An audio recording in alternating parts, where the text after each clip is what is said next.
자, 이것이 복음이다. 보라, 땅의 운명을 끊어라.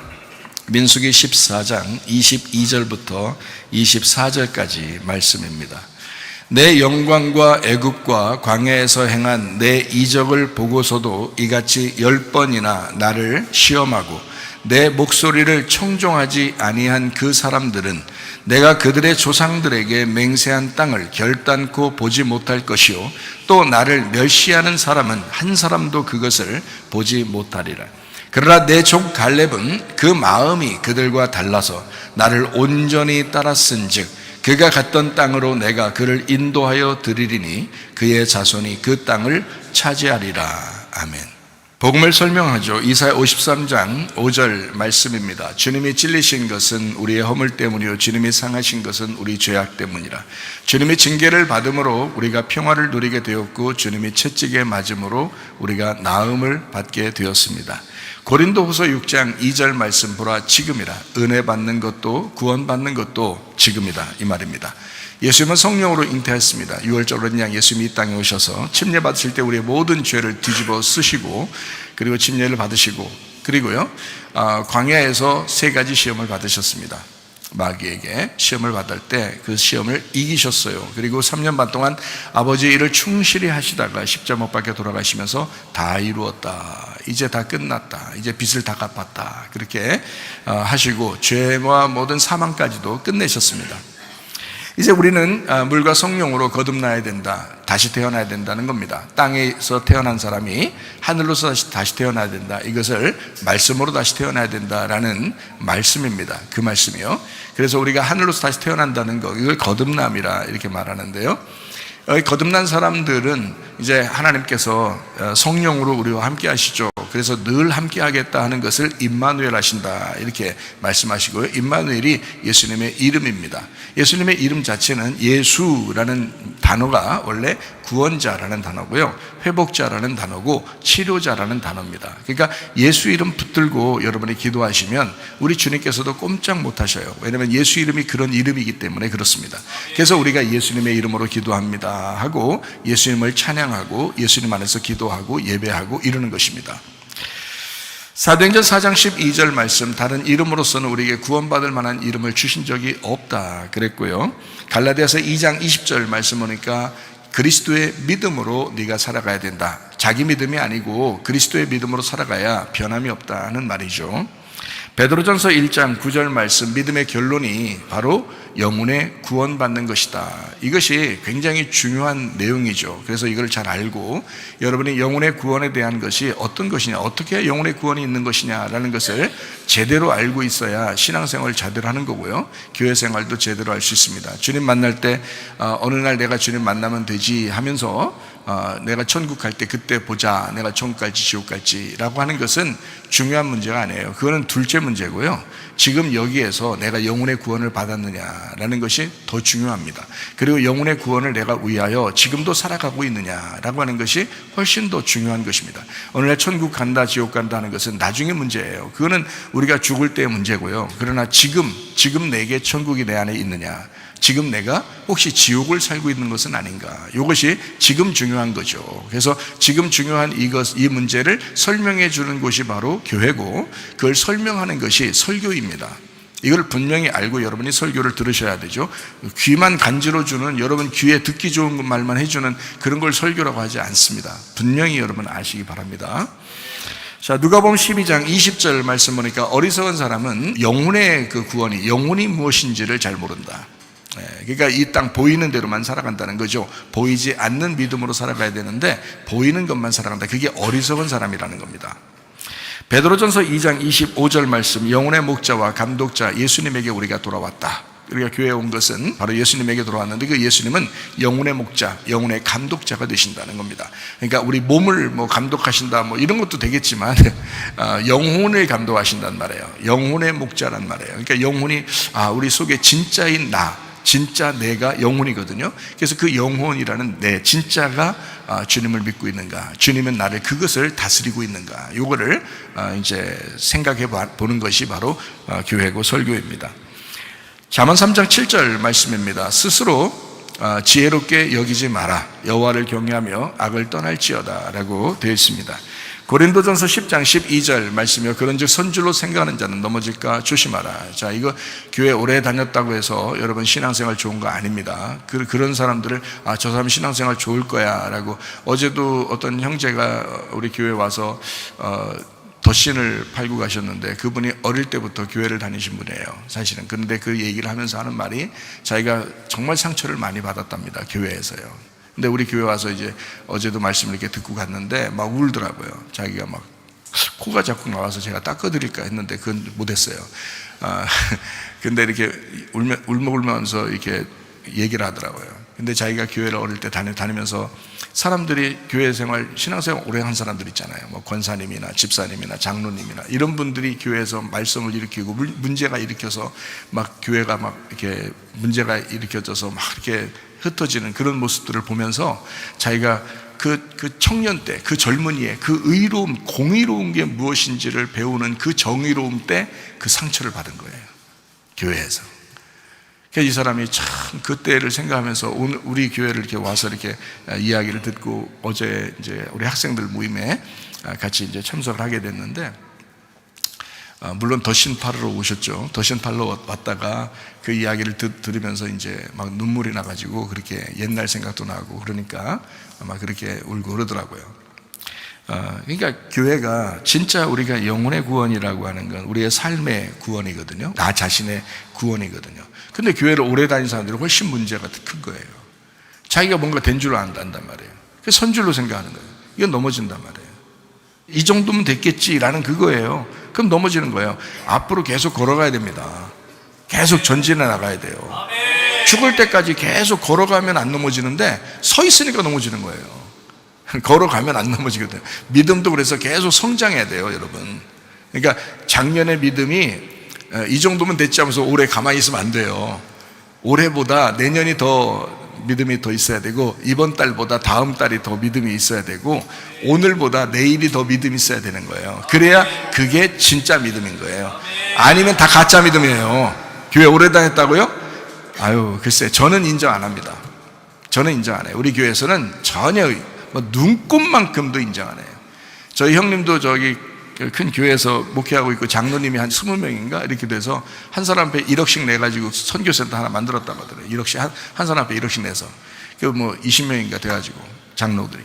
근데요, 형님이 저를 얼마나 부러워하는지 몰라요. 응? 왜 부러워하느냐? 소신껏 목회한다고. 소신껏 목회한다고. 알아요? 교회 오래 다녔다고 자랑할 거 하나도 없어요. 우리 교회에 만약에 조금만 교만한 장로들이 와보세요. 말씀으로 많이 혼납니다. 장로라고 해서 제가 뭐 이렇게 우러러보고 뭐 권사라고 우러러보고 그런 거 한 개도 없어요. 저는 진짜 제 마음속 중심으로 한 개도 그런 거 없습니다. 오히려 그 사람들이 조심스러운 사람들이다. 이 사람들 넘어질 수 있는 사람들이다. 저는 그렇게 생각하거든요.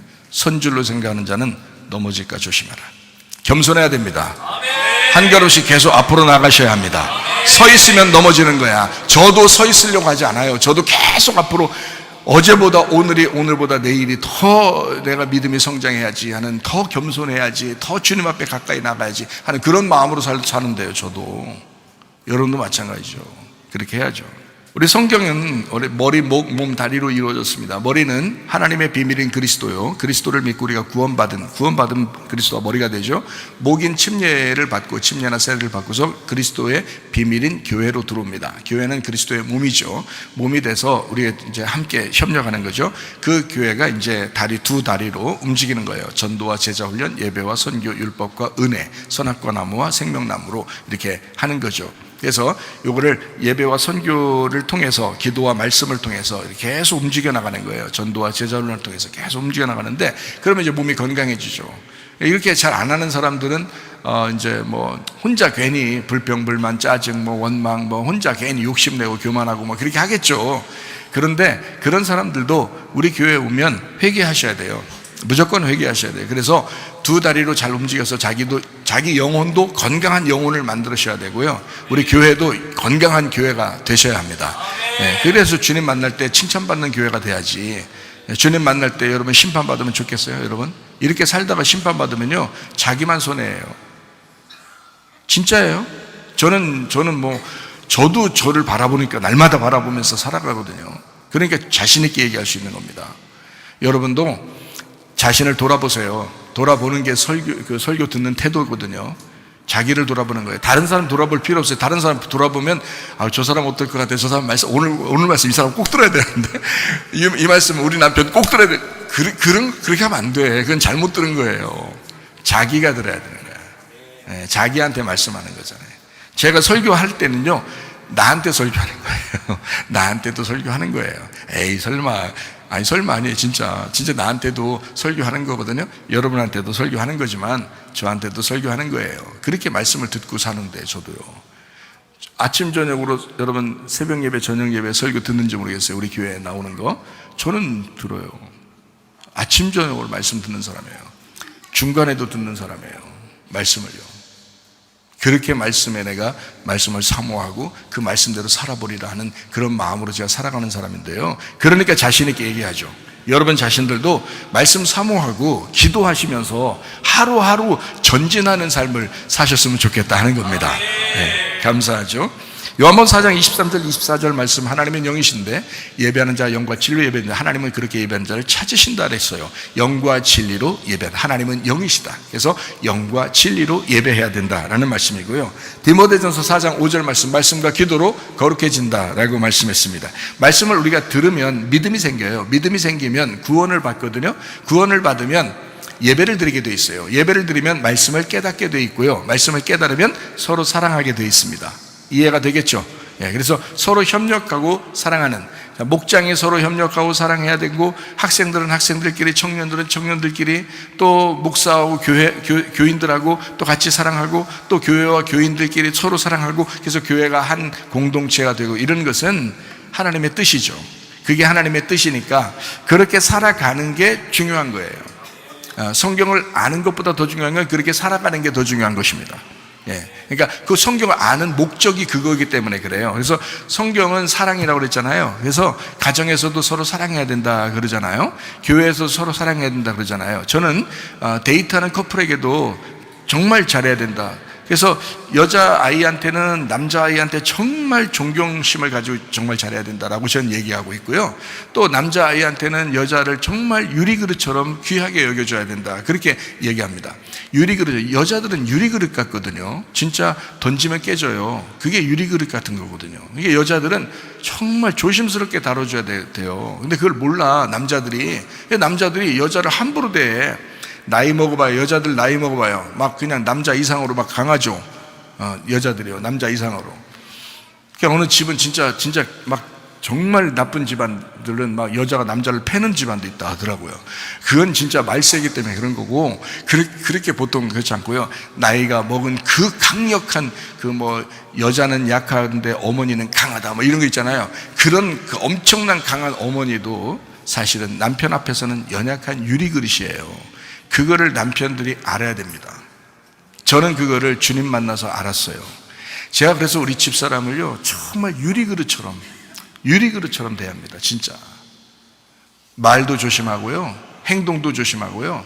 진짜 유리그릇처럼 깨질까봐 유리그릇 들고서 막 돌아다니면서 막 이렇게 다니는 사람 없잖아요. 유리그릇은 조심스럽게, 설거지할 때도 유리그릇, 제가 설거지 주로 하거든요, 집에서. 근데 설거지할 때 보면 유리그릇 조심해야 돼요. 잘못하면 깨지니까. 놓치지도 않아야 되고 참 조심해서 한다고요. 여자는 그렇습니다. 여자는 남자가 그렇게 귀하게 존귀하게 그렇게 대해줘야 되는 거고요. 여자는 그 남자를, 자기를 사랑하는 그 남자를 존경해야 된단 말이에요. 데이트하는 여자, 남자 아이들한테도 저는 그렇게 가르칩니다. 그리고요, 결혼한 신혼부부 남자 여자한테도 그렇게 가르칩니다. 그리고 저도 그렇게 살고 있고요. 그러니까 여러분, 여기에서 혹시 그렇게 이 목사님 말씀 듣고서 내가 그렇게 살았었으면 참 행복했겠다. 내가 벌써 나이가 이렇게 먹어가지고 이거 이제 주님 만날 날만 바라보는 이런 좀 후회스럽다 이렇게 생각하는 사람, 오늘이 가장 빠른 날이에요. 오늘부터 그렇게 하시라 이 말이에요. 오늘부터 그렇게 사시라 이 말이에요. 그게 중요한 거예요. 그러니까 우리 말씀과 기도로 거룩한, 이게 사랑이거든요. 사랑이 완성이에요. 성경은 사랑이 완성이에요. 그래서 가정도 사랑하라고 했잖아요. 교회 안에서도 사랑하잖아요. 이게 완성이니까. 왜? 하나님 말씀을 아는 목적이 뭐냐? 설교 듣는 목적이 뭐냐 이거예요. 사랑하려고 하는 거예요. 사랑하려고 설교 듣는 거잖아요. 그러니까 사랑하셔요. 부모는 자녀를 사랑해 주시고요, 자녀는 부모를 존경해 주시고요, 남편은 아내를 사랑하고 아내는 남편을 존경하고, 교회에 와서 목사님을 존경하시고 또 목사는 여러분을 사랑해야 되고, 그렇게 서로, 교인은 교인끼리 서로 사랑하고 서로 공동체로서 같이 지내는 것은 굉장히 중요하고 좋은 거다. 이게 이 땅에서의 천국이니까 그래요. 그렇게 하는 자체가 천국이잖아요. 미워하고 이렇게 해보세요. 여러분, 완전 지옥사입니다. 그거 저도 옛날에 미워해본 사람이 있었어요. 미워해본 사람이 있었는데요, 정말 패 죽이고 싶었어요. 저는 그런 정도로 미워하는 사람이 있었어요. 근데요, 내 마음이 괴롭더라고요. 내 마음이 괴로웠는데 그게 몇 년을 그랬는데, 몇 년 동안을 내가 얼마나 괴로운지 세상에 밥을 먹는데 모래를 씹는 것 같더라고요. 진짜 으드드드드 소리 나요. 밥이 그렇게 소리 안 나잖아요. 원래 반찬에서는 혹시 소리 날지 모르지만 밥에서는 그런 소리 안 나잖아요. 물렁물렁 하잖아요, 밥은. 근데 저는 그거 진짜 느꼈어요. 밥을 이렇게 딱 물고 이렇게 하는데 눈물이 툭 떨어지고요, 밥을 딱 먹는데 모래 으드득 소리가 나요. 막 도정이 잘 안 된 쌀 이게 아닌가. 그건 아니에요. 도정 잘 된 쌀인데도 그게 그렇게 소리가 나더라고요. 그렇게 눈물이 펑펑 쏟아지더라고요. 그렇게 괴로워요. 막 죽이고 싶으니까. 내가 예수 안 믿었으면 너 죽였다. 그 사람한테 내가 그랬어요. 내가 예수 안 믿었으면 넌 죽였다. 그랬어요. 그 정도로 내가 미움을 가지고 있었던 사람이에요. 근데요, 예수님을 만났습니다. 이게 다 사라졌어요. 내가 그 사람한테도 그랬어요. 다른 교회 다니고 있는데 우리 교회 와라 그랬어요. 우리 교회 와라. 내가 주님 만나고 보니까 다 용서가 되더라. 우리 교회 와라 그랬어요. 그렇게 한 사람이에요. 안 왔지만, 그 교회 다시 다니고 있겠지만 그렇게 한 사람이에요. 그렇게. 그러니까 여러분, 사랑이 완성이라니까요. 이게 완성이야. 그걸 위해서 하나님이 말씀 깨닫게 해주시는 거예요. 그래서 사랑하지 못해보세요. 미워해보세요. 여러분, 그 기간 동안 지옥이야. 그 기간 동안 내가 다 겪어봐서 알아요. 그러니까 하지 말라는 거 아니야. 미워하지 말고 그냥 사랑만 하다 주님 만나시라고. 사랑만 하다가. 그게 천국이라고. 그게 난 다 해봤어요. 나도 다 해봐서 알아요. 천국 사시라고. 그래서 말씀을 증거하는 거잖아요. 자, 요한복음 8장 32절 말씀이요, 진리를 알지니 진리가 너희를 자유롭게 하리라. 진리가 다 깨지는 거거든요. 진리가 다 죽는 거예요. 그게 진리예요. 그래서 우리에게 이 말씀이 깨져서 예수님이 우리에게 알려주시는 거, 이걸 진리라고 그래요. 그래서 예수님 자신을 자기는 진리다 이렇게 말한 거예요. 나는 진리야. 자기가 길이야. 길을 내주신 거고요. 우리 보고 발벌하는 거고, 나는 진리야. 내가 깨질 거야. 내가 죽을 거야. 그래서 나를 좀 알았으면 좋겠어. 라는 게 진리라는 말이고, 그러면 너와 생명을 얻을 거야. 그래서 길과 진리와 생명이 이렇게 되는 겁니다. 예수님이요. 그래서 저는 그 생명을 깨달았어요. 그 생명을 만났다고요. 그러니까 여러분에게 진리가 무엇인지를 가르쳐 주는 거예요. 여러분, 자신을 부인해야 돼요. 자기의 십자가를 지고 주님 따라가야 돼요. 그게 진리를 따라가는 겁니다. 그게요. 저는 그걸 분명히 아는 사람이란 말이에요. 그러니까 분명히 알아놓고 그 진리를 얘기하지 않는다? 그건 내가 거짓말장이지. 그건 내가 거짓 선지자가 되는 거죠. 괜히 사람들 눈치나 보고 그렇게 살아가는 사람이 되는 거죠. 그럴 수 없습니다. 저는요, 진리를 말할 수밖에 없어요. 자기를 부인하고 자기 십자가를 지고 주님을 따라가는 거, 그 사람들만 주님의 제자고 그 사람들만 천국에 갑니다. 저는 분명히 알기 때문에 말씀드리는 거예요. 가정에서도, 교회에서도, 직장에서도, 학교에서도 자기를 부인하고 자기 십자가를 지고 주님을 따라가시기를 바랍니다. 그게 진리이기 때문에 그렇습니다. 자, 오늘 민수기 14장 22절부터 24절까지 말씀입니다. 내 영광과 애굽과 광야에서 행한 내 이적을 보고서도 이같이 10번이나 완전하게 나를 시험하고 내 목소리를 청종하지 아니한 그 사람들은 내가 그들의 조상들에게 맹세한 땅을 결단코 보지 못할 것이요, 또 나를 멸시하는 사람은 한 사람도 그것을 보지 못하리라. 그러나 내 종 갈렙은 그 마음이 그들과 달라서 나를 온전히 따랐다. 완전한 사람은 아니야. 그렇지만 온전히 그 말씀대로 순종하는 사람이었다. 그가 갔던 땅으로 내가 그를 인도하여 드리리니 그의 자손이 그 땅을 차지하리라 그랬습니다. 그래서 갈렙이 가나안 땅 들어가 가지고 헤브론 땅을 얻어서 거기 헤브론 땅의 초대 왕이 됐습니다. 그 사람이 갈렙입니다. 헤브론 땅은 놀라운 땅이에요. 이스라엘 그 가나안 땅 중에서 헤브론 땅이 왜 이렇게 중요하냐면 다윗이 거기서 첫 번째 왕의 기름 부음 받은 데가 거기 헤브론 땅이고요. 헤브론 땅이라고 하는 데는 어느 땅이냐면 아브라함과 이삭과 야곱이 무덤으로 거기에 들어가 있는, 아브라함과 이삭과 야곱이 영원히 이 땅에서 사는 모든 그 육체의 그 죽음을 거기에다가 묻어놓은 데가 헤브론 땅이에요. 근데 그거를 갈렙이 차지했어요. 갈렙이 온전하게 주님을 따랐기 때문에. 참 놀랍잖아요. 그러니까 우리가 말씀을 들으면서 갈렙 같은 믿음을 가져야 되겠다. 갈렙 같은 믿음을 가졌다. 이게 진짜 영혼의 구원이거든요. 그래서 이거를 잘 여러분에게 말씀을 좀 나누어 드리려고 생각을 하고 있는 중입니다. 한 번 구원받으면 영원한 구원이에요. 한 번 구원받으면 영원한 구원입니다. 저는 그것을 이렇게 무시하는 사람은 아니에요. 그러나 한 번 구원받았다고 말은 하면서 자기 영혼의 그 삶에서 대충 이렇게 살아가는 사람들이 있잖아요. 교회 다니면서. 근데 그 사람들은 가만히 생각해 보시라고 얘기해 드리는 거예요. 남편한테 함부로 대하고 아내한테도 함부로 대하고, 그리고 돈 욕심 있고 교만하고 음란하고 거짓말하고 뭐 이런 사람들 있잖아요. 그러면 그 사람들을 한번 생각해 보라는 거예요. 당신이 정말 구원받았느냐, 이걸 생각해 보라는 거예요. 내가 알기로는 성경에 예수님의 구원이 단번 속죄예요. 그래서 한 번에 딱 우리를 구원하신 거거든요. 십자가 못 박혀 돌아가시면서 한 번에 완전히 구원을 받게 하셨는데, 그 예수님을 내가 한 번 정말 믿으면 구원을 받은 거거든요. 구원 받아요. 한 번 구원이 영원한 구원입니다. 그런데 잘 생각해 봐요. 그게 진짜 영원한, 진짜 나의 구원이 진짜 영원한 구원이라면 내가 어떻게 함부로 살겠냐고요. 그렇죠? 구원 받았는데 어떻게 함부로 살겠어요? 그 이상하잖아요. 그렇게 살면서 그래도 나는 구원 받았어 라고 말하면 혹시 너 거짓말 치는 거 아니냐 이렇게 물어볼 거 아니에요. 너 진짜 구원 받았다며. 근데 너 생활은 왜 그래? 왜 욕심이 많아? 왜 이렇게 교만해? 왜 이렇게 자꾸 미워하고 싸우고 그래? 왜 이렇게 그 거짓말 쳐? 너 왜 이렇게 음란하고 그러냐? 너 진짜 구원 받았다며 왜 그러냐? 이렇게 물어볼 거 아니에요. 저만 물어봐야 되나? 여러분도 물어볼 거 아니에요, 스스로. 자녀들도 부모들한테 그렇게 생각한다니까요. 아니, 엄마, 아빠, 잘 들어봐. 목사님 설교를 들어보니까 그게 아니던데 엄마 생활과 아빠 생활이 좀 이상해. 아니, 교회 오래 다녔다면서. 그렇게 자녀들한테 핀잔 들은 부모가 여기 2명 있어요. 우리 교회에서도. 뒤에 앉아 있고요. 그 왜 핀잔을 들을 만큼 행동을 하느냐는 거예요. 주님 중심으로, 교회 중심으로 살으라고 저는 그렇게 매주마다 얘기를 하잖아요. 그러니 학생들도 다 알아요. 어린아이들도 다 알아요. 자기들이 들으면서 다 이해한다고요. 애기들이 뭐 그냥 뭐 딴짓 하는 것 같고 자기 책 보는 것 같고 막 옆에 사람 얘기하는 것 같고 그러잖아요. 다 들어요. 집에 가서 설교 내용을 설명한대요. 애기들이. 그러니까 다 안다는 얘기야. 근데 그 아이들이 생각할 때 우리 부모는 왜 이러지? 설교대로 안 사는 거야.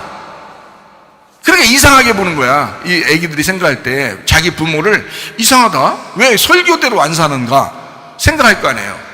저는 이렇게 설교했잖아요. 제가 만약에 집에서 어떻게 사는지 우리 집사람이 나를 볼 거 아닙니까? 그렇잖아요. 집사람이 나의 큰 감시자예요. 집사람이 아마 죽을 때까지 나를 감시할 겁니다. 지금도 예배 드리면서 지금 감시하고 있을 거예요. 감시한다고요, 저를. 그러니까 나는 설교하고 나서 이 설교대로 내가 살아가고 있는지를 우리 집사람 앞에서 내가 증명해내야 된다고요. 그렇잖아요? 여러분 같으면 그렇잖아요? 여러분 자녀들에게 증명하시라고, 여러분 자신의 믿음을. 아멘. 여러분 부모에게 여러분 자신의 믿음을 증명하시라고. 아내에게, 남편에게 여러분 자신의 믿음을 증명하시라고. 이게 진짜라고요. 왜 믿음이 증명되지 않느냐 이거야. 아니, 설교 말씀을 들었는데 그렇지 않다고 자기가 아니야, 저 설교 말씀을 듣는 거야, 내 말이 맞아, 너는 내 말을 따라야 돼, 이렇게 말할 자신 있느냐 이거예요. 여러분, 그게 아니라면 설교 말씀을 듣고 여러분도 순종하셔야 된다고. 그게 정상 아니냐고요. 제가 지금 뭐 무리한 요구를 하는 것입니까? 그렇지 않잖아요. 여러분, 말씀은 항상 매주마다 여러분의 영혼을 다듬고 여러분의 영혼을 씻어주고 여러분의 영혼의 구원을 위해서 날마다 말씀을 증거하는 거거든요. 그렇게 증거하고 여러분에게 그 말씀에 대한 순종이 여러분의 그 믿음에 대한 행동이다, 그 믿음을 증명하는 것이다 라고 이야기해 주는 것은 당연한 거란 말이죠. 그게 설교라고 하는 거거든요. 그런데 목사가 만약에 거짓말 치면서 여러분한테 그렇게 살지 않으려고 하면서 여러분한테 말만 한다든지, 그 거짓말쟁이니까 안 되지. 그런 말은 듣지 않아도 되죠.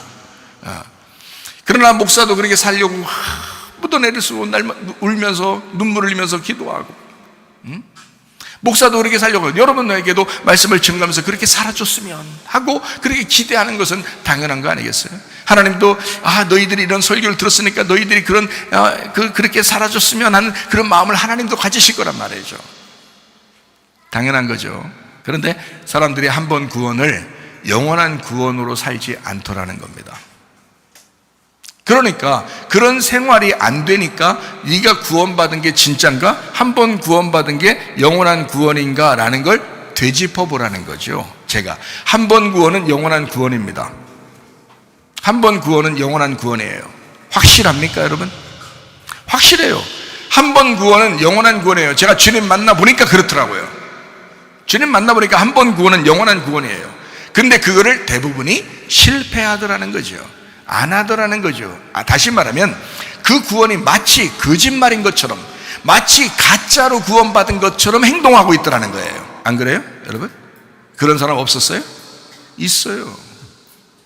그래서 그 부분에 대해서 제가 설명을 하는 거란 말이에요. 영혼의 구원을 강조하는 거죠. 한 번 구원은 영원한 구원이다. 맞습니다. 맞는 얘기지만 누구한테 해당되는 말이냐면 여호수아와 갈렙에게 해당되는 말입니다. 다니엘과 세 친구에게 해당되는 말입니다. 한 번 구원받으면 영원한 구원이다 라고 하는 것은 다니엘과 세 친구 그리고 여호수아와 갈렙에게 해당되는 거죠. 나머지는요, 광야에서 멸망당했잖아요. 그건 한 번 구원이 영원한 구원이 아니었죠. 그 사람들한테는. 그 사람들은 광야에서 멸망받았다고. 왜? 그 사람들의 구원은 그냥 하나님이 일방적으로 데리고 나온 구원이었어요. 자기들이 주님을 선택하지 않았다고요. 하나님은 정말 사랑하니까 자기 백성을 다 일방적으로 사랑해서 은혜로 구원을 베풀었는데, 문제는 그 사람들이 하나님을 선택하지 않았다는 거예요. 한마디로 말하면 결혼식 이런 거가 똑같아요. 남편은, 신랑은 신부에게 나는 영원히 사랑하겠습니다 라고 고백했는데 신부가 고백을 안 하는 거예요. 결혼식장에서. 그러면 결혼이 성립된다 했어요? 성립 안 된다고 했어요? 성립 안 된다고 했잖아요. 그 결혼이 성립되려면 신부가 신랑에게도 예 맞습니다, 저도 당신을 영원히 사랑하겠습니다 라고 고백을 해야, 그래야 결혼이 합당히 여겨지는 거거든요. 하나님은 우리를 일방적으로 사랑했습니다. 6월절 어린 양 예수의 피로 이스라엘 백성들을 애굽에서 건져서 홍해바다를 건너게 하고 기적적으로 광야에 오게 해서 광야에서도 엄청난 기적들을 다 베풀어 주셨습니다. 하나님의 사랑으로요. 일방적으로 은혜를 베푸신 겁니다. 그런데 문제는 이스라엘 백성들이 10번이나 하나님을 거역했다. 10번이라고 하는 건 완전 숫자예요. 손가락도 10개고 발가락도 10개잖아요. 이건 완전한 숫자입니다. 이 땅에서 완전하게 하나님을 거역하고 있더라. 이 사람들이요. 하나님의 일방적인 그 은혜, 하나님의 일방적인 사랑에도 불구하고 사람들이 하나님을 거역했다. 하나님에게 사랑을 고백하지 않았다 이 말이에요. 결혼이 되겠습니까? 그걸 결혼이라고 하겠냐고. 여러분 같으면. 저는 그렇게 이해가 안 되더라고요. 그게 진짜 구원받으면 그게 아니던데, 진짜 구원받으면 그렇게 안 하던데. 그래서 우리 교회에 나오려면 이렇게 해야 된다라고 제가 설명한 건 뭐냐면, 회개한 사람이 교회에 나와야 된다. 그리고 회개하려고 철저하게 그런 마음을 가진 사람이 우리 교회에 나와야 된다. 이겁니다. 그렇지 않은 사람, 회개도 안 할 것 같고 설교 들은데도 난 똑같아 불순종하고 나는 내 마음대로 살 거야 라는 사람들은 우리 교회 나와도 지옥 가요. 어차피 우리 교회 나와도 지옥 간다고요. 제가 오후에도 이제 또 설명을 하겠지만 똑같이 죄를 지을 수 있어요. 근데 그 중에 어떤 사람은 천국 갈 수 있고요, 어떤 사람은 지옥 갑니다. 그 사람의 행동에 따라서요. 그 사람이 어떻게 태도를 갖느냐에 따라서 천국도 갈 사람이 있고 지옥도 갈 사람이 있습니다. 죄는 똑같이 다 졌는데. 제가 설명해 드릴 거예요. 자, 제가 이제 말씀을 영혼의 구원이 이렇게 중요하다라고 하는 것을 여러분에게 설명하고요. 여호수아와 갈렙처럼 그렇게 믿음을 가지고 완전하게 된 사람은 한 번 구원이 영원한 구원이다. 요거를 분명하게. 그런 사람이 있어요. 우리 교회에서도 그런 사람이 있습니다. 그러나 대부분은 아마 날마다 점검해야 돼야 될 정도의 사람이다라고 보여지는 거죠. 그래서 말씀이 필요한 거고 늘 여러분을 이제 돌봐주고 보호하고 돌보고 이렇게 하는 거죠. 그래서 주님께서 이제 감독하시고 목양하시고 뭐 이러는 겁니다. 말씀을 통해서요. 자, 그러니까 여러분 말씀을 한번 이어 나가도록 하겠습니다. 자, 애굽에서 나왔는데 광야에서 지긋지긋하게 거역합니다. 신명기 9장 24절 말씀을 보니까 내가 너희를 알던 날부터 너희가 항상 여호와를 거역하여 왔느니라. 자, 여러분만이 아니라 이스라엘 백성들도 그랬다는 거예요. 이스라엘 백성들도 항상 하나님을 거역해 왔느니라. 근데 여러분이 그랬구나, 그 사람들도 그랬으니까 나도 그렇지 라고 생각하면서 위로받지 말라고요. 여호수아와 갈렙 같은 사람도 있으니까. 우리는 그 사람들을 따라가려고 하는 거지. 다니엘과 세 친구를 따라가려고 하는 거지. 멸망받을 만한 사람, 광야에서 멸망받을 만한 사람, 그 사람들도 그랬대라는 걸 따라가려고 하는 사람들이 아니잖아요. 그렇죠? 그러니까 우리가 말씀을 잘 봐야 된다는 거죠. 결국에 이스라엘이 멸망할 때까지 하나님은 광야에서 기다리셨습니다. 여호수아 갈렙 같으면 그냥 먼저 가나안 땅에 다 데리고 들어가면 끝나요. 근데 그들이 멸망할 때까지 기다려요. 여호수아 갈렙이라는 사람은 어떻게 가나안 땅에 들어갈 수 있었을까? 어떻게 광야에서 그거를 지켜낼 수 있었을까? 바로 그겁니다. 어떻게 지켜낼 수 있었을까? 광야에 그냥 다 멸망하는 그 백성들, 그 전체가 다 멸망받을 때 여호수아와 갈렙은 어떻게 그 믿음을 지켜낼 수 있었을까라는 겁니다. 어떻게 해요? 운명을 바꿨기 때문입니다. 운명을 바꿨기 때문에. 애굽에서 태어나고 애굽에서 살았지만 애굽의 모든 정신과 애굽의 운명을 끊어낸 겁니다. 거기에서 태어난 자기의 가족들과 거기에서 살았던 모든 그런 것들도 싹 다 끊어낸 겁니다. 여호수아 갈렙이 둘이 가나안 땅에 들어갈 때 그때는 광야에서 함께 나왔던 사람들은 다 죽었어요. 광야에서 태어난 사람들부터 시작해서 40세까지가 간 겁니다. 광야에서 태어난 사람부터 간 거예요. 여호수아 갈렙 이 두 사람하고 광야에 태어난 사람하고 이렇게 갔잖아요. 그러면 여호수아 갈렙이 애굽에서 나올 때는 같이 나왔던 사람은 다 죽었어요. 그죠? 그러면 거기에는 여호수아와 갈렙의 가족들도 없었을까? 있었어요. 여호수아와 갈렙의 가족들도 같이 나왔어요. 이해가 됩니까? 그런데 그 사람들도 여호수아와 갈렙을 따르지 않았다는 겁니다.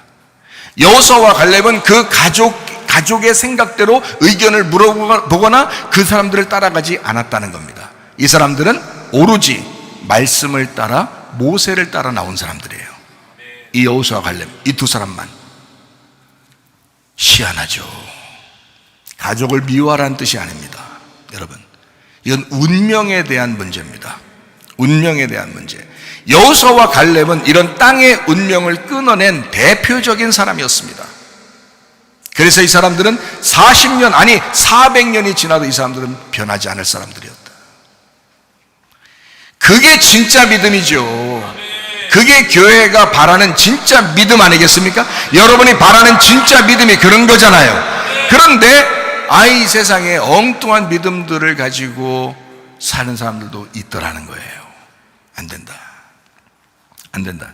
3, 4대 저주가 그대로 내려오는 것은 전 세계적으로 일반적입니다. 똑같아요. 자기의 단점들 모두 위에서 내려온 것들입니다. 내가 왜 이렇게 교만하지? 내가 왜 이렇게 욕심이 많지? 내가 왜 이렇게 음란하지? 내가 왜 이렇게 거짓말하지? 내가 왜 이렇게 다른 사람 앞에서 잘난 체하려고 그러고 인정받으려고 하고 왜 그러지? 이거 다 위에서 내려오는 겁니다. 3, 4대 여러분 조상들이 분명히, 그리고 내가 왜 이런 병이 걸렸지? 자, 누군가는 그 위에서 무슨 병이 있었던 거예요. 무슨 병이 있어서 그거로 일찍 돌아가신 분도 계시고 그거로 오랫동안 살면서도 고통받았던 분이 있는 거예요. 그 병이 그대로 유전적으로 또 내려옵니다. DNA가 똑같으니까 DNA를 받은 거예요. 그래서 병도 받는 거고요. 그리고 뭐 정신들도 받는 거고요, 사상도 받는 거고요. 그런 운명이 내려오는 거란 말이에요. 성격도 비슷한 게 많죠. 그죠? 살아가다 보면 기질적으로 성격이 비슷한 게 많죠. 내가 왜 이렇게 화가 팍팍 막 이렇게 막 나지? 왜 이렇게 막 이러지? 뭐 이걸 고치고 싶은데 왜 이렇게 안 고쳐지지? 하는 것은 누군가가 여러분 부모 중에서 아니면 뭐 친척 중에서 아니면 그 위에 할아버지 때, 할머니 때에서 누군가는 그런 성격이 있었던 거죠. 그게 내려오는 거예요. DNA가 같으니까 그래요. DNA가 같으니까. 어떤 집안은 또 조용합니다. 말도 별로 안 해요. 가족들끼리도 별로 말로 안 하고. 그런 집안도 있어요. 왜 그러냐? 집안에 원래 그런 DNA가 내려오기 때문에 그렇습니다. 이게 다 땅의 운명이에요. 땅의 운명. 이거는 일반적이에요. 전 세계적으로 똑같습니다.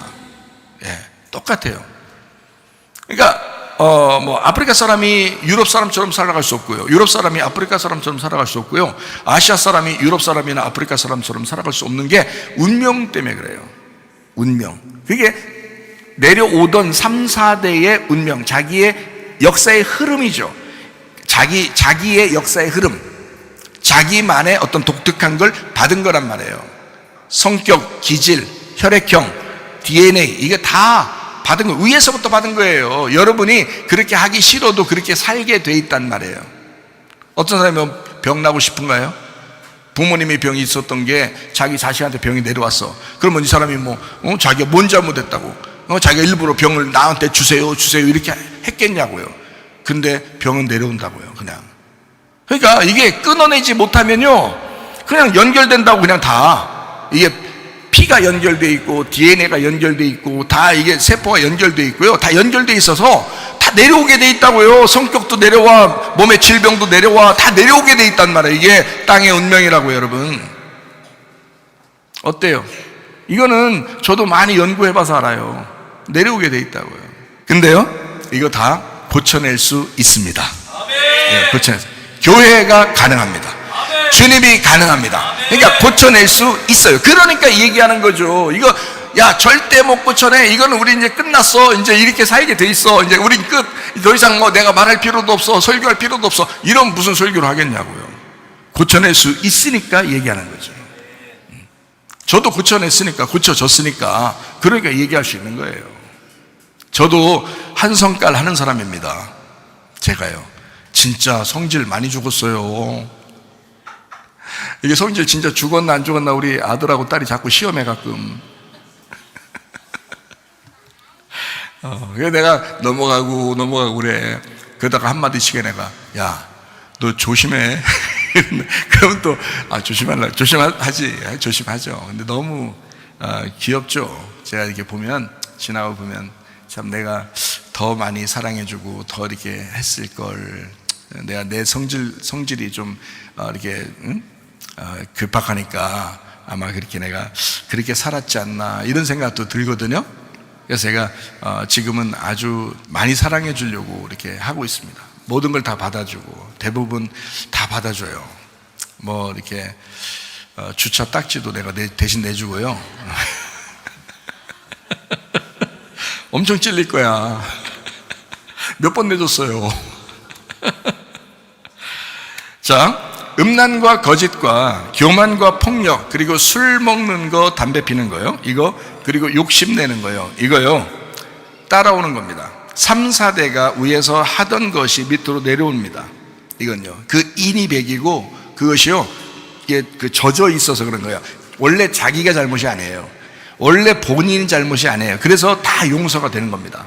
하나님이 그걸 알아요. 성경에서 그걸 가르치고 있기 때문에 저는 그걸 알아요. 3, 4대의 저주가, 3, 4대에 내려오는 끈이 그대로 내려온다 했기 때문에 성경에서도 그렇게 가르치고, 그래서 그 본인이, 나도 3, 4대에 내려오는 것들이 있었을 거 아닙니까? 근데 내 본인이 하나님을 만나서 정말 회개하고 하나님 앞에 정말 응답을 받아보니까 하나님이 나한테 뭐라면, 네 잘못이 없다고 얘기했어요. 저한테. 네 잘못이 없다. 네가 몰라서 그랬던 거다. 저한테 그러더라고요. 네가 몰라서 이래. 아유, 하나님, 내가 몰라서 그런 게 아니라 하나님 알긴 많이 알았는데요, 많이 배우고요, 그리고 내가 그렇게 한 건 내가 한 것 같은데요. 그러니까 네가 하든 안 하든 그거는 내려오는 것들인데 그것이 네 승질머리하고 이런 것들하고 다 합해져 가지고 이게 그렇게 고집부리고 이게 내려오는 거야. 내려오는데 그것이 너 잘못이다 라고 말할 수가 없다는 거야, 하나님은. 그래서 내 잘못이 아니라는 거예요. 하나님을 잘 몰라서 그랬던 거야. 그랬어요. 그래서 네가 나를 몰라서 그런 거야. 여러분, 여기 술고래 양반들, 담배 이게 연초 양반들 말이에요. 그리고 욕심 많고 고집 많고 교만하고 음란하고 거짓말하고 아주 그냥 아주 못된 짓 많이 하는 여러분이요, 여러분 잘못 아닙니다. 그렇다고 위로받지 마세요. 너무 위로받지 마세요. 여기에 그렇구나, 내 잘못만은 아니구나, 위에서부터 뭔가가 내려온 게 있었구나, 이런 거예요. 뭔가 내려오는 게 있었구나. 그거를 나한테 타고 내려온 거예요. 나한테 타고 내려온 거를 요거를 해결해야지. 그렇죠? 요거를 해결해야지. 그러니까 요거 해결하는 방법들도 설명해 주려고 하는 거잖아요. 자, 그것만 있나요? 사람이 게으르죠. 참을성도 없죠. 요즘 애들은요, 직장을 오래 못 다닌대요. 그냥 갔다가 또 옮기고 또 갔다가 옮기고. 그래서 직장 그 사장들이 그런데요, 젊은 애들이 이제 면접 보러 오면 이런데요, 이거 어떻게 일 좀 끝까지 하겠어? 이렇게 자기들끼리 얘기한대요. 이거 일 끝까지 하겠어? 이거 또 금방 그만두는 거 아니야? 이게 왜? 참을성이 없어요. 요즘 애들은 참을성이 없어요. 게으르고요, 참을성도 없고요, 자기 마음대로 살고요, 고집 부리고 막 이럽니다. 자, 이런 것들 마찬가지예요. 도저히 바꿀 수 없을 것 같아도 내가 누구를 따라가느냐에 따라서 달라질 수 있는 거예요. 내가 누구를 따라가느냐에 따라서, 무슨 말을 듣느냐에 따라서 달라질 수도 있고 안 달라질 수도 있는 것입니다. 그게 설교하는 이유예요. 여러분, 여러분에게 인생 멘토가 있습니까? 저는 우리 교회 우리 아들하고 우리 사위가 저한테 인생 멘토라고 그러거든요. 자기들의 인생 멘토다. 우리 청년들이, 우리 학생들이 저한테 인생 멘토라고 그래요. 아버지 같고.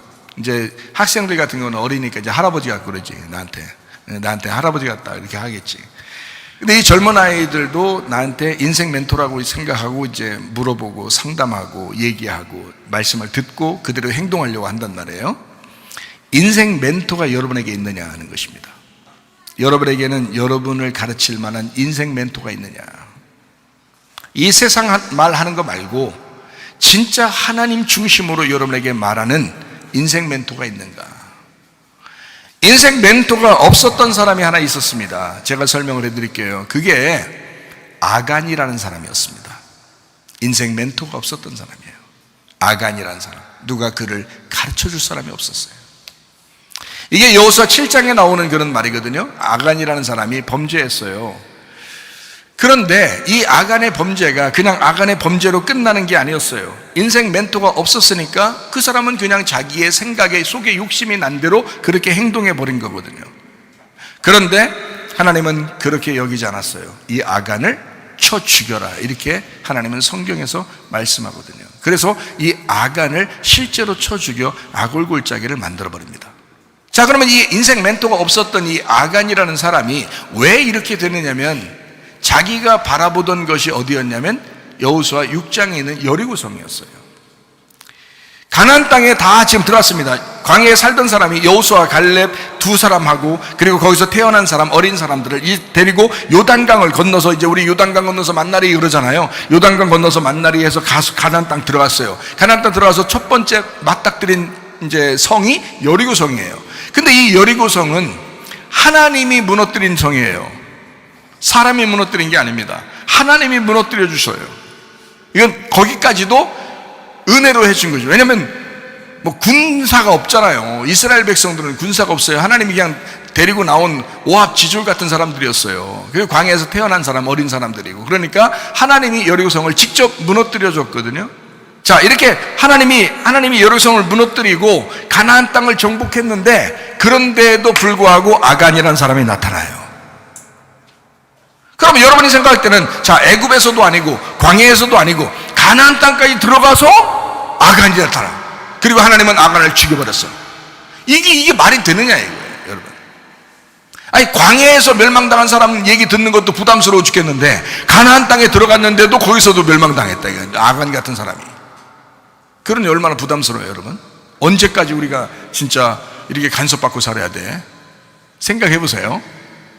자, 그러니까 한번 생각해 보시라고요. 아예 간섭받지 않고서도 믿음을 지킬 만한 여호수아와 갈렙 같은 그런 사람이 되지 않으면 나머지는 다 간섭받고 살아야 돼. 그렇게 간섭해 주는 사람이 인생 멘토인 거예요. 이해가 돼요? 그렇게 간섭해 주는 사람이 인생 멘토가 되는 거야. 근데 사람들이 간섭하기 싫어하고 간섭받기를 싫어한다는 거죠. 인생 멘토가 없었던 이 아간이라는 사람 말이에요. 어떻게 살아가야 될지 모르는 이 아간이라는 사람이 여리고성을 무너뜨렸을 때 거기에 남아있는 것들을 훔쳤어요.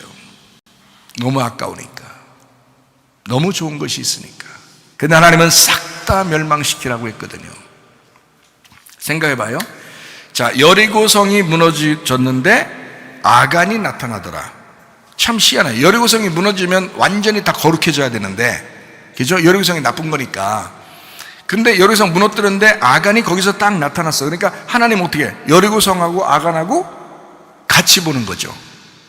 그러니까 여리고성 무너뜨리는 것처럼 아간도 무너뜨려야 되는 거예요. 이해가 돼요? 나머지는 안 그랬잖아요. 안 무너뜨리잖아요. 다른 사람 안 죽이잖아요. 근데 여리고성에서 나온 아간, 여기 여리고성에 있는 걸 그대로 가지고 나온 아간은 여리고성과 똑같이 본 거예요. 그래서 이거를 무너뜨린 거야, 하나님이. 여리고성도 무너뜨렸죠, 하나님이. 아간도 직접 죽여야 된다는 거예요, 이것도. 그럼 우리가 이제 어떻게 된 거냐, 이렇게 되는 거죠. 여리고성이 뭐냐, 그럼? 여리고성이 뭐길래 하나님은 그 여리고성을, 가나안 땅 안에 있는 여리고성을 무너뜨리려고 했을까? 여리고성은요, 여러분이 성경에 있는 여리고성을 여러분이 여리고성 나왔다, 여리고성이 보인다, 여리고성이라는 얘기가 나온다 하면 단번에 딱 이 생각을 하면 됩니다. 육체다. 이건 육체다. 이렇게 보면 딱 맞아요. 말씀이 육체가 돼서 이 땅에 오셔서 우리 가운데 거하시는 분이 계셨어요. 그분이 바로 예수님이십니다. 예수님이 십자가 못 박혀 돌아가실 때 그 육체가 죽으셨죠. 그렇죠? 그러면 말씀이신 분이 내 안에 들어와 나를 입고 지금 살아가고 있는 거거든요. 그렇죠? 말씀이라는 예수님이 나를 입고 지금 살아가는 거예요. 그러면 내가 이 몸을 가지고 육체적인 삶을 살게 되면 내가 육체가 되는 거고요. 이 몸을 가지고 그리스도를 위해서, 교회를 위해서 살아가게 되면 이것은 그리스도의 몸이 되는 것입니다. 근데 예수님은 말씀이신 분인데 육체로 내려왔다는 거예요. 그러면 그 육체가 십자가에 매달려 죽었는데 육체대로 또 사는 거예요, 사람들이. 이해가 돼요? 가나안 땅까지 들어갔는데 다 광야에서 멸망당할 사람 다 멸망당하고 요단강을 건너서 가나안 땅까지 들어갔는데 거기서도 육체가 나타나. 그게 여리고성이라고요. 그러니까 여리고성을 하나님이 무너지게 해야 된다는 거예요. 다 멸망시켰죠? 여리고성을 멸망시켰는데 거기서 아간이 딱 나오는 거예요. 아간이 나오니까 아간도 죽여라 그래요. 왜? 자, 육체라는 여리고성이 아간이라는 사람을 나오게 한 거예요. 잘 들어요. 육체라는 여리고성이 아간이라는 자를 나오겠다. 아간이라는 사람이 뭘까 그러면? 육체의 열매가 되는 거지. 육체의 열매가 되는 거지. 그게 아간인 거죠. 자, 그러면 여러분이 육체로 살게 되면 여러분 속에서 육체에 뭐가 나올까요? 열매가 나온다 이 말이에요. 그럼 그것도 죽여야 될까 안 죽여야 될까? 죽여야 되는 거지. 그 얘기예요. 그 얘기를 설명하려고 한 거예요, 성경에서는. 진짜 아간 죽인 게 너무너무 자랑스럽다 해서 예수님이 하나님이 막 그거 자랑하려고 쓴 게 아니라 성경은 우리에게 설명하려고 하는 거예요. 너 육체대로 살게 되잖아. 너 육체로 있으면은 육체의 열매가 반드시 나타나게 돼 있어. 나무가 육체니까 육체의 열매가 나오는 거죠. 여리고성에 있는 육체를 아간이 그대로 가지고 나오는 거예요. 그러니까 육체의 열매는 자동적으로 나오게 되는 거죠. 사과나무는 뭐만 나와요? 사과 열매, 사과만 나와요. 배나무는 뭐만 열리죠? 배만 열립니다. 감나무는요? 감만 열려요. 감감합니까? 포도는요? 포도나무는 포도만 열리게 돼 있어요. 그러니까 사람이 어떤 나무냐에 따라서 어떤 열매는 자동적으로 나오게 돼 있는 거예요. 여러분이 육체잖아요? 그러면 육체의 열매는 반드시 나오게 돼 있는 거예요. 육체로 살려고 그러면. 교회에 나온다고 하는 것은 육체를 제거하기 위해서 나오는 겁니다. 육체를 제거하고 육체를 십자가에 못 박고 자기 십자가를 지고 자기를 부인하고 그 육체를 죽이고 교회 생활하려고 나온 거거든요. 그러니까 교회 생활만 제대로 하면 가정 생활이 아름다워지죠. 왜냐면 육체를 제거하니까. 가정에서도 육체를 제거한 생활을 하게 되잖아요. 학교에서도 그렇죠, 직장에서도 그렇죠, 교회에서도 그렇죠. 그러니까 이 사람 자체가 바뀌는 거죠. 예. 열매 하나 안 했다고 그런 중요한 게 아니고 나무가 바뀌어버린다 이 말이에요. 그 나무가 바뀌어버린다. 그게 중요한 거다. 그러면은 운명 끊어진 겁니다. 그게 운명 끊는 방법이에요. 그래서 운명을 진짜 끊으려면요, 교회가 적절합니다. 운명 끊어내는 장소는 교회가 가장 적절한 장소예요. 여러분, 땅의 운명은 그대로 내려오게 돼 있어요. 아무리 자기가 막 자기 힘대로 막 살아보려고 해도요, 병 하나 털컥 걸리면요, 그냥 끝나, 그 사람 인생. 여러분, 그게 내려오는 운명이야. 그리고 내려오는 집안의 내력들이 있어요. 그런 잘못된 육체적인 그런 열매들이요, 그게 그대로 내려옵니다. 왜냐면 나무가 그러니까 열매는 자동적으로 자기한테서도 나오게 돼 있다는 거죠. 그걸 땅의 운명이라고 이야기하는 것입니다. 아간이라고 하는 사람, 여리고의 육체의 열매를 맺는 사람이었다. 그래서 여호수아 6장과 7장을 여기 성경에 나오는 것이죠. 여리고는 육체요, 아간은 육체의 열매였다. 이렇게 보는 것입니다. 그래서 둘 다 하나님은 멸망시킨다. 순서는 여리고성을 먼저 멸망시키고 그 다음에 하나, 잔챙이인 아간 하나를 멸망시킴으로써 이 육체를 끝내버리려고 하는 하나님의 계획이었다라는 것입니다. 그래서 여리고성을 무너뜨릴 때요, 여리고성 무너뜨린다 할 때 여러분 무슨 생각하냐? 육체가 죽었구나. 그럼 육체가 죽는 곳이 어디예요? 육체가 죽는 곳이, 예수님이 육체를 죽이는 곳이 어디예요? 십자가죠. 여리고성 무너뜨렸다 하는 것은 십자가의 사건이구나, 이렇게 보면 딱 이해가 되는 것입니다. 여리고성 무너졌다, 십자가의 사건이었다, 이렇게 보는 것입니다.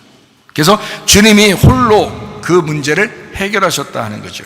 여리고성을 사람들이 하는 게 아닙니다. 하나님이 일곱 바퀴 돌게 해가지고 거기서 무너뜨리게 만든 거예요. 여리고성을 7바퀴 돌 때 무슨 생각을 가졌을까요? 사람들이요, 7바퀴 돌면서 아유 무너지겠다, 이거 무너지겠다, 돌면서 막 그렇게 이거 무너지겠다, 야 이거 무너지겠다, 이거 무너지겠다, 이렇게 생각했을까요? 여리고성을 돌면 돌수록 뭐가 생각났을까? 이게 나였구나, 이게 나구나, 이거를 하나님이 무너뜨려 주셔야 되겠구나, 이게 나구나. 이거를 7바퀴 완전하게 돌게 하면서 여리고성과 자기를 일치시키는 겁니다. 그래서 하나님이 이걸 무너뜨려 주시면 내가 무너지는 거예요. 내 육체가 끝나는 거, 그 내 육체가 끝나는 날이 십자가라고요. 이해가 되시겠죠? 무슨 말씀이에요? 자, 예수님 홀로 해결했습니다. 그러니까 감기하고, 감기 증상이 뭐예요? 기침나고 열나고 이런 거 있잖아요. 그러면 감기를 갖다가 없애버리면 기침나는 거하고 열나는 거는 조금 하다가 어느 날 없어지겠죠? 감기만 없어지면, 그죠? 그러니까 나무를 없애버리는 거야. 그러니까 아간도 살짝 나왔지만 여리고성을 무너뜨리면 이런 아간 같은 사람이 계속 나오는 게 아니라 여리고성 무너뜨리면 이 아간만 없애버리면 또 다른 게 안 나온단 말이에요. 그렇겠죠? 그래서 이 감기를 아예 없애버리는 거예요. 예수님이 십자가 못 박혀 돌아가시면서 자기가 죽으면서 이 아예 감기 자체를 없애버린 거란 말이에요. 그러면 나중에 나타나는 거 있잖아요. 기침나고 열나고 이러는 거, 그건 증상이에요. 하나의 증상이 잠깐씩 옛날에 내가 육체였는데 라는 그 증상이 나타나는 거죠. 그럼 그 증상만 없애면 되죠. 그래서 기침약 먹고요, 다짜고짜 먹는 거예요, 감기약을. 그래서 그거 먹고요, 그리고 또 다른 열나면 또 열나는 거 두통약 먹고요, 이렇게 하잖아요. 그렇게 증상만 없애면 되는 거예요.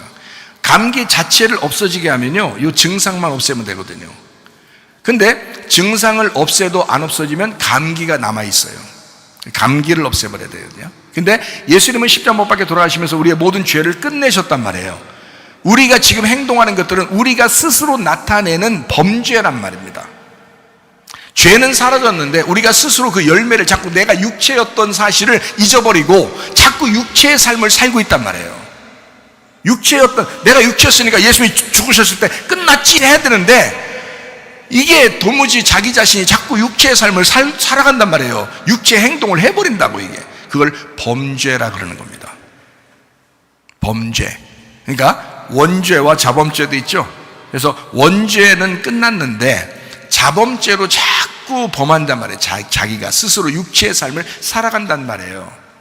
그러니까 네가 진짜 이 원죄를 끝내신 예수님을 믿느냐 하는 것을 확인해 봐라. 네가 자꾸 이런 범죄가 나타나는 거 보니까, 이런 증상이 나타나는 거 보니까 너 기침이 왜 이렇게 안 떨어지냐, 너 왜 열나는 게 안 떨어지냐, 혹시 감기 걸린 게 아닌가, 이러는 거예요. 너 혹시 진짜 구원 못 받았는데 구원 받은 줄로 생각하는 거 아니냐, 이런 거죠. 제가 무슨 말 하는지 이해가 되시나요? 이겁니다. 그래서 제가 여러분에게 오늘 영혼의 구원에 대한 이야기를 자세히 지금 설명해 주고 있는 겁니다. 예수님 말씀이 육체를 입고 왔어요. 그게 요한복음 1장 14절에 나타나는 말씀입니다. 말씀이 육신이 되어 우리 가운데 거하시매 우리가 그의 영광을 보니 아버지의 독생자의 영광이요 은혜와 진리가 충만하더라. 그래서 그 육신이 죽은 겁니다. 십자 못 박에 돌아가실 때는 육신이 죽은 거예요. 철저하게 여러분 잘 생각해요. 육신이 죽은 거예요. 말씀이 죽은 게 아닙니다. 이해하죠? 말씀은 예수님의, 하나님의 영혼인 거고요, 하나님의 영혼이 예수님인 거예요. 예수님 자체는 말씀인 거죠. 이해가 돼요? 그런데 그분이 육체를 입고 왔단 말이에요. 그래서 십자가 못 박혀 죽으실 때는 그 육체가 죽은 거라고요. 결국 나에게 적용될 때는 누가 죽었어야 되는 거예요? 내가 죽었어야 되는 것이라 이 말이에요. 그래야 그걸 구원이라 그런다고요. 근데 지금 교회 다니는 사람들 중에서 자기가 죽은 사람 있나요? 많지 않다고요. 자기가 죽은 사람이 아니라 예수만 죽었다, 나는 예수를 믿는다, 이렇게만 말하지 자기는 안 죽는다고요. 자기가 죽는 게 십자가의 죽음이었는데, 근데 그거를 예수님은 죽으셨대, 나를 위해서 끝, 나는 아무렇게나 살아도 나는 구원받았을 거야 라고 착각하는 거란 말이에요. 내가 죽었어야 되는 거거든요. 내가 육체잖아요. 예수님은 나를 입고 오셔서 나 때문에 죽으신 거잖아요. 그러니 내가 죽었어야 정상이죠. 예수님의 죽으심은 예수님을 구원한 거지만 나의 죽음은 나의 구원이란 말이에요. 예수님의 죽으심은 예수님을 구원하는 거고, 내가 죽는 것은 내가 구원받는 것이라 이 말이에요. 개인적으로. 이해가 돼요? 자, 예수님이 우리를 사랑하신 것은 하나님의 구원이지만, 우리에게 오시는 구원이지만, 내가 그 구원을 선택하는 것은 나의 구원으로 들어온다고요. 내가 하나님을 사랑합니다, 내가 주님을 개인적으로 사랑합니다 할 때 그 사랑이 내게 들어오는 거죠. 이해가 돼요? 신랑이 우리를 사랑한다고 아무리 하는 것은 그건 하나님의 구원이죠.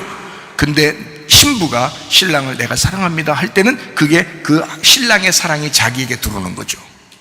이해가 되죠? 그래야 서로 하나가 된 거지. 그걸 진짜 구원이라 그래. 진짜 구원은 신랑에게서 나오는 게 아니라 신부에게서 나오는 겁니다.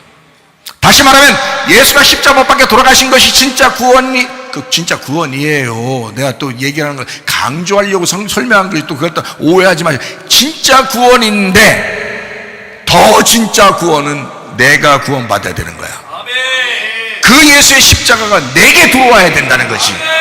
그게 더 진짜 구원인 거지.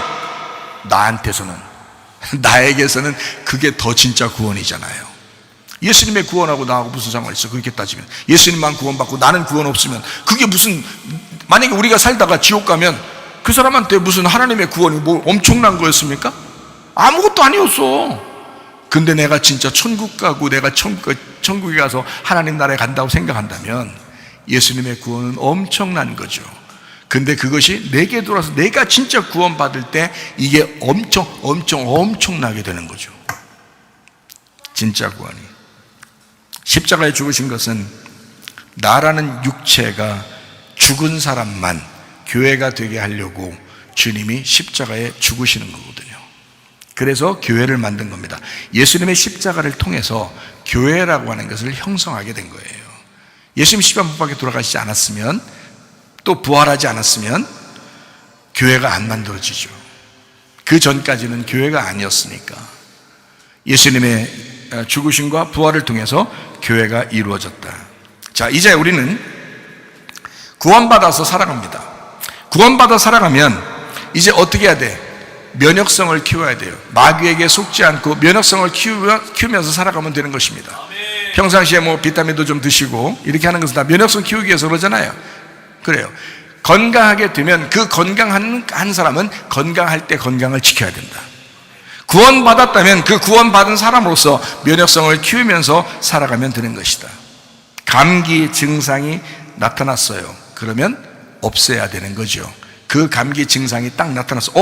이 증상이 나에게서 나타나는 거 보니까 내 속에 감기가 있는가 보네. 어떻게 알 수 있어요? 갈라디아서 5장 19절부터 21절입니다.